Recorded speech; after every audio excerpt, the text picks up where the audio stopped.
Sabaha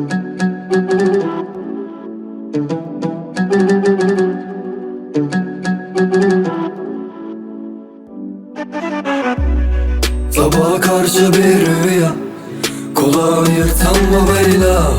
İçimde dolu zindanlar, gel benle kapan Leyla. Hayaller yok oldu, küle döndü dünya.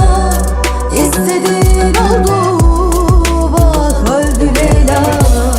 Kaderim mahvoldu, gülecekti güya.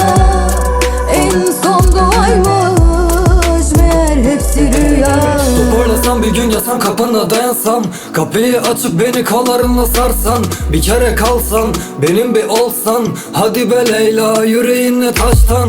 Hayatın akışında bırakamam seni beni. Yürüdüm yollar sürekli engebeli. Kafayı yiyorum, ölüyorum sana deli.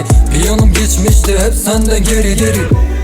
Hayaller yok oldu, küle döndü dünya.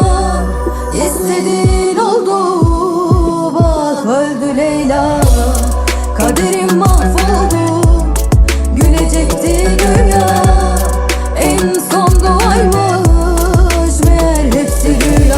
Uzun uzun anıları, tüm geride kalanları çiziyorum, sayfaları açtım, temiz yaprakları yakıp attım sana ait tüm geride kalanları. Hepsi geride mi kaldı, geçmişim bir seni sanır. Toparlasam bir gün yasam kapına dayansam, kapıyı açıp beni kollarınla sarsan, bir kere kalsan, benim bir olsan. Hadi be Leyla, yüreğinle taştan.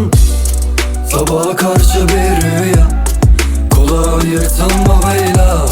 İçimde dolu zindanlar, gel benle kapan Leyla.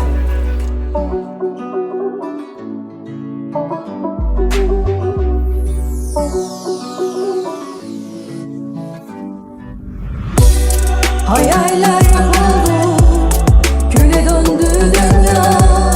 İstediğin oldu, bak öldü Leyla. Kaderim mahvoldu, gülecekti güya. En son duaymış, meğer hepsi rüya.